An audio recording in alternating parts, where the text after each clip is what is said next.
Bismillahirrahmanirrahim. Dear students, today we'll be talking about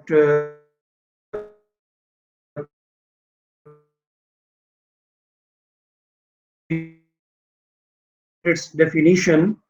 Definition of the stress is, in phonology, stress is the relative emphasis that might be given to certain syllables in a word.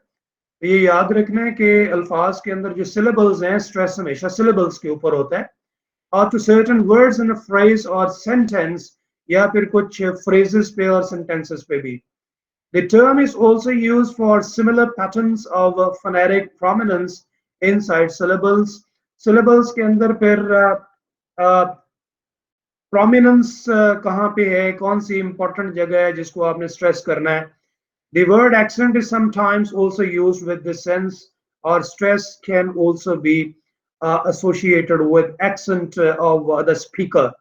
The stress placed on syllables within a word is called word stress or lexical stress. तो याद रखें, जब हम syllables के अंदर किसी लफ्ज में मौजूद syllables के अंदर जब stress देते हैं तो इसे हम word stress या lexical stress कहते हैं. तो इसके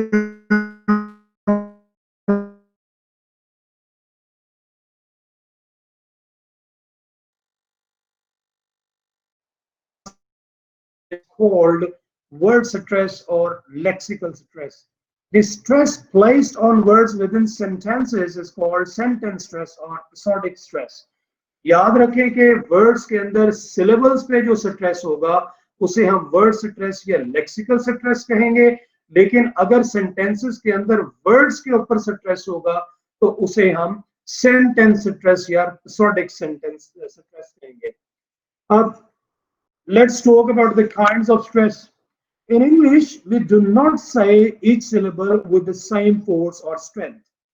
याद रखें, चूंकि English is a syllable timed language, तो अंग्रेजी जुबान के अंदर हम हर syllable जो है उसको stress जो है वो नहीं करते, सारों को नहीं करते, same force के साथ उनको syllables को words को pronounce नहीं करते.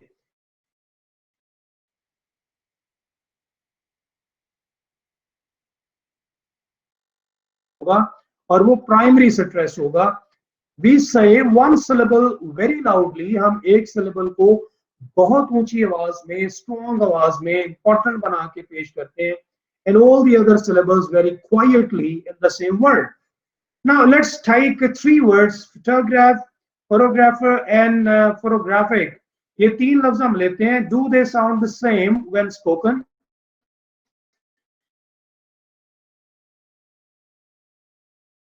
हम इनको चेक करते हैं इसमें क्या डिफरेंस है.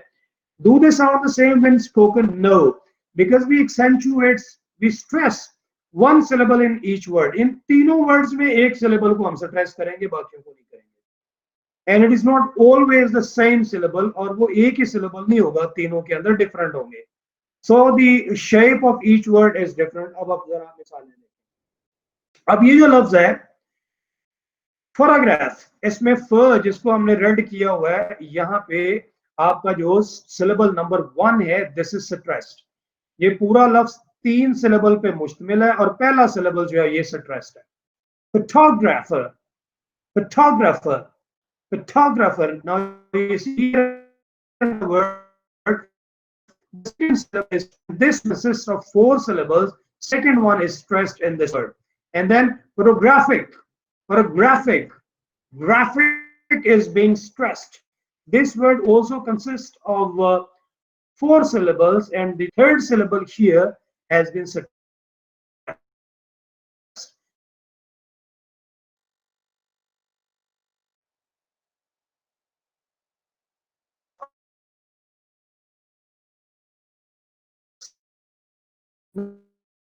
There are two very simple rules about word stress. Word stress के बारे में दो बड़े अहम और आसान से सादा से रूल है, आपने उसको याद रखना है.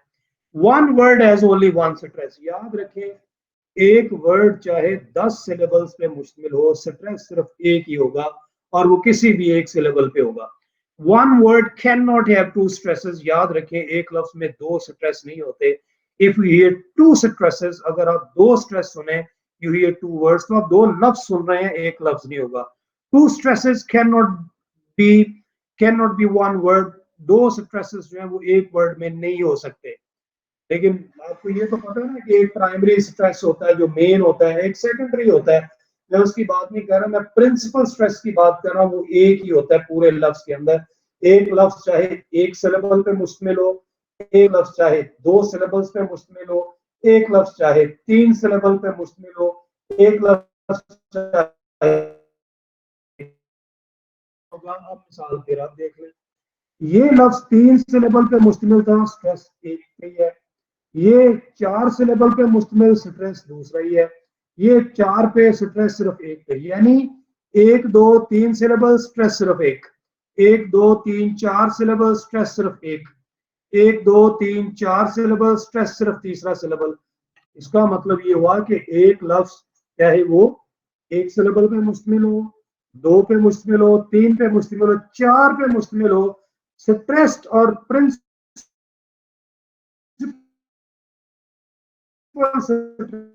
एक वर्ड नहीं होगा, वो दो. I hope you understood this concept. अब आए बात है स्ट्रेस ऑन फर्स्ट सिलेबल. याद रखें rule. An example, most two syllable nouns. ऐसे नाउन्स, ऐसे इस्म जिनके अंदर उस लफ्ज में दो सिलेबल पाए जाएं, तो याद रखें हमेशा पहला जो सिलेबल है स्ट्रेस होगा. लाइक प्रेजेंट, थाइना, थाइबल, यानी पहले वाले सारे स्ट्रेस हैं, दूसरे वाले सारे अनस्ट्रेस्ड हैं. तो जब एक वर्ड जो कि नाउन होगा और उसमें दो सिलेबल्स होंगे तो उसका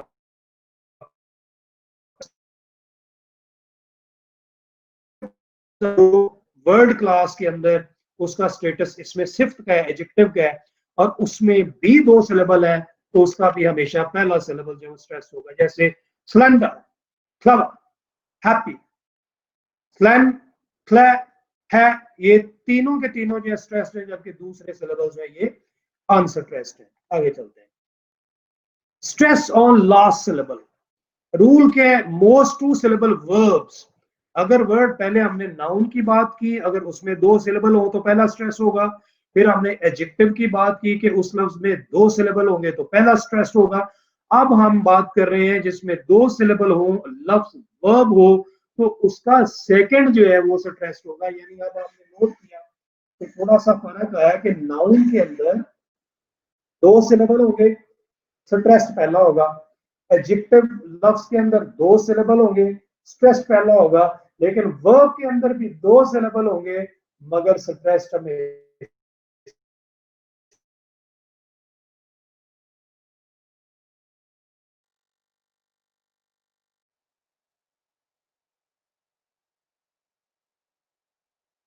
decide, begin. Now see, send, thought, side और begin, ये चारों लफ्ज जो हैं ये all these are verbs, and in these verbs the stress is on to the second syllable. Stress on penultimate syllable. penultimate क्या है? penultimate second from end. पीछे से आप सिलेबल गिनना शुरू करें तो पीछे से जो दूसरा होगा, अगर उस पे स्ट्रेस होगा तो that is called penultimate syllable. अब देखें वर्ड्स एंडिंग इन आईसी. जितने लफ्ज आईसी सिलेबल पे खत्म होंगे उनसे पहले वाले पे, इस साइड पे वाले पे स्ट्रेस होगा, उसे पेनल्टीमल कहते हैं. जैसे आप देखें ग्राफिक, ग्राफिक, एक से पहले वाला जो है ग्रैप, ये स्ट्रेस्ड है. जियोग्राफिक, यहाँ पे तीन सिलेबल आगे, एक दो तीन, तो यहां से दूसरा ये है. फर्क यह है कि इस वर्ड में आप देख रहे हैं एक और दो सिलेबल हैं, इसमें एक दो और तीन सिलेबल हैं. यहां से पिछले वाला जब जो है ना, यहां से दूसरा, आखिर से दूसरा जो होगा उसे पेनल्टीमेट सिलेबल कहते हैं. तो यहां से ये दूसरा है तो ये स्ट्रेस्ड है. जियोलॉजिक, ये भी तीन सिलेबल में है और एक से पहले लॉज है और लॉज पे स्ट्रेस है. वर्ड्स एंडिंग इन शन और शन, ये भी एंड पे है तो इससे पहले वाला स्ट्रेस होगा. जैसे पहली विजन, वी पे स्ट्रेस है. रेवलेशन, ल पे स्ट्रेस है. ठीक हो गया. ये है पेनल्टीमेट सिलेबल. यानी ऐसे वर्ड्स जो आई सी पे खत्म हो, शन पे खत्म हो, पीछे से गिने तो पीछे से जो दूसरा सिलेबल होगा that is called penultimate syllable and it will be stressed. आगे देखें, stress on anti penultimate syllable. Anti penultimate का क्या मतलब है? Anti penultimate third from second. Penultimate ये था कि लास्ट से दूसरा, और एंटी पेनल्टीमेट क्या? थर्ड, एक दो तीन। ठीक, अब देखें, words ending in cy, ty, phy and gy जो है थर्ड फ्रॉम एंड, एंड से तीसरा। डेमोक्रेसी, सी क्र मो जी, एक दो और ये तीन, पीछे से तीसरा। ठीक है, एंटी पेनल्टी। डेमोक्रेसी, ये डेमोक्रेसी नहीं है, डेमोक्रेसी। डिपेंडेबिलिटी, ठीक है, बी ली टी, तीन है, पीछे से तीसरा। फोटोग्राफी, थ पे स्ट्रेस है, फिग्रटो, फोटोग्राफी, पीछे से तीसरा, एक दो तीन। जियोलॉजी, एक दो तीन, ओलॉजी पे stress. Words ending in L, जो लफ्ज एल पे खत्म होंगे वो भी पीछे से तीसरे पे स्ट्रेस होगा, जैसे क्रिटिकल, एक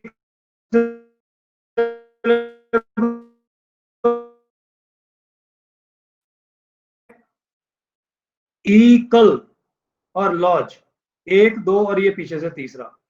critical, geological, democracy, dependability, photography. जो कंपाउंड वर्ड्स होते हैं डियर स्टूडेंट्स, अब कंपाउंड वर्ड्स क्या होते हैं मैं बताऊं। दो ऐसे वर्ड्स जो इंडिपेंडेंट हो मीनिंग्स में, दोनों को अलग अलग भी मतलब हो, उन्हें हम कंपाउंड वर्ड्स कहते हैं। अब हम देखते हैं कि जब कंपाउंड नाउन्स आए तो स्ट्रेस कहाँ होगा। कंपाउंड नाउन्स का मतलब ऐसे नाउन्स जो दोनों अलग अलग फुल मीनिंग रखते हैं, जैसे ब्लैक पूरा मतलब रखता है, बर्ड पूरा मतलब रखता है। ब्लैक बर्ड को हमने एक लफ्ज बनाया तो ये कंपाउंड वर्ड है और कंपाउंड नाउन है। इसी तरह green house.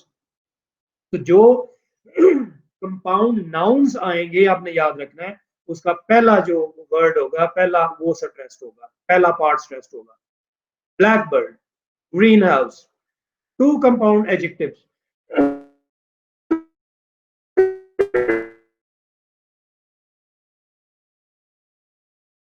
Stress on bad tempered, old fashioned। ठीक है, जो कंपाउंड वर्ड्स हो और वो उनकी क्लास हो verbs, the stress is on the second part, तो वो सेकंड पार्ट पे होगा। जैसे अनस्टैंड, ओवरफ्लो, स्टैंड पे और फ्लो पे दूसरे हैं, ये वर्ब है। अब हम बात करते हैं ये सेंटेंस स्ट्रेस पे। सेंटेंस में कहां स्ट्रेस करते हैं? Sentence stress is the music of spoken English. Like word stress, sentence stress can help to understand spoken English, especially when spoken fast. Sentence stress is what gives English its rhythm or beat. Sentence stress is the rhythm or beat of the sentence. You remember that word stress is accent on one syllable within a word. Sentence stress is accent on certain words within a sentence. आपने देखा था कि word stress जो था वो लफ्ज के अंदर जो सिलेबल होते हैं उनके ऊपर स्ट्रेस को कहते हैं, लेकिन जो के अंदर दो तीन लफ्ज होते हैं, चार भी हो सकते हैं, ज्यादा भी हो सकते हैं, जिनको हम स्ट्रेस करते हैं। अब दो तरह के वर्ड्स होते हैं जनाब, जिनमें से एक तरह के वर्ड्स के ऊपर हमेशा स्ट्रेस होता है जो कि सेंटेंस स्ट्रेस होता है, दूसरे पे नहीं। The basic rule of sentence stress are content words are stressed, structural words are unstressed. Content words के आपके नाउन, प्रोनाउन, आपके एडजेक्टिव्स, एडवर्ब्स, ठीक है, ये आपके जो मैक्सिमम मीनिंग कैरी करते हैं ना वर्ड्स, उन्हें हम कंटेंट वर्ड्स कहते हैं। जो मिनिमम मीनिंग कैरी करते हैं, जबकि वो सिर्फ स्ट्रक्चरल होते हैं, वर्ड्स को जोड़ने के काम आते हैं, उनका वो और रोल नहीं, मीनिंग इतना इंपॉर्टेंट नहीं होते, उनको हम स्ट्रक्चरल वर्ड्स कहते हैं। The time between stressed words is always the same. अब आप नोट करें, स्ट्रक्चर वर्ड्स जो हैं जो मैंने आपको बताया अनस्ट्रेस्ड होते हैं, और वर्ड्स फॉर करेक्ट ग्रामर आप रिमेंबर करें। प्रोनाउंस जो है ये स्ट्रक्चरल वर्ड है, ही, वी, दे।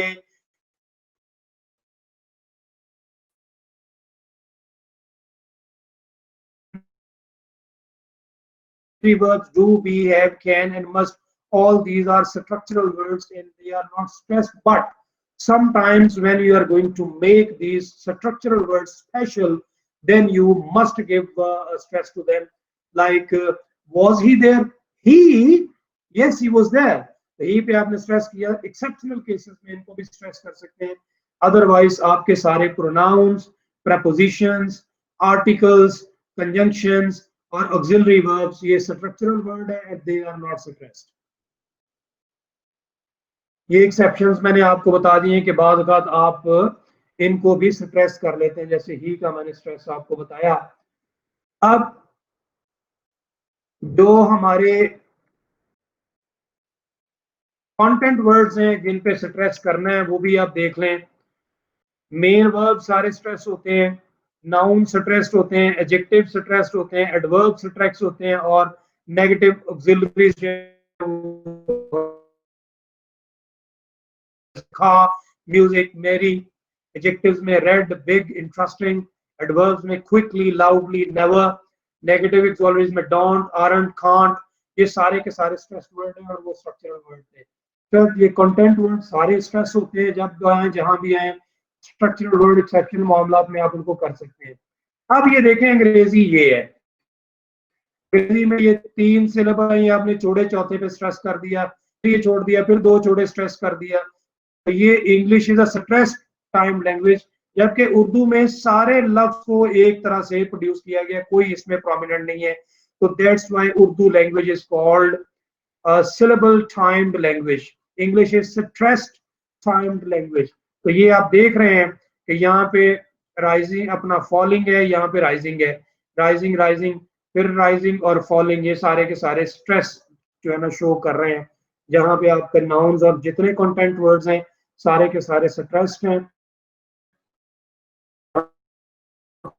इसी तरह ये भी आप देखें एरोज जो ऊपर को जा रहे हैं स्ट्रेस्ड है, सेंटेंस स्ट्रेस है, ये अप और डाउन. ये कंटेंट वर्ड्स जो मैंने आपको बताए हैं. List of stress in time language. जो स्ट्रेस टाइम लैंग्वेज है वो अरबिक लैंग्वेज है, डच लैंग्वेज है, इंग्लिश लैंग्वेज है, German language, Norwegian language, Russian language, standard German. ये सारे के सारे they are called stress time language, क्योंकि इसमें कुछ सिलेबल स्ट्रेस्ड कुछ अनस्ट्रेस्ड. ये है list of syllable time languages. French language syllable time में प्रोड्यूस किए जाते हैं. Spanish, Hindi, Urdu, Tamil, Indonesian. Now this is the end of stress, and we have talked about basically stress is the emphasis which is given on syllables in words and on words in sentences. When stress is given on syllables in a word, that is called lexical syllable or word stress or lexical stress. When we stress the words in sentences, definitely they are called prosodic stress or sentence stress, right? Then we talked about some of the rules that where stress is going to fall when you are going to talk about the words which are category wise nouns or adjectives or then verbs. Then we talked about the compound words, and in compound words we talked about the nouns and adjectives as well. And then we talked about the sentence stress.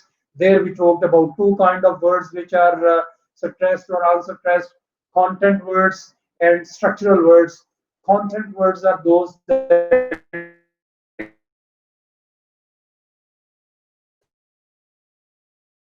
words are also stressed. Then we talked about the English being syllable timed language and Urdu being syllable timed language. So thank you very much, dear students.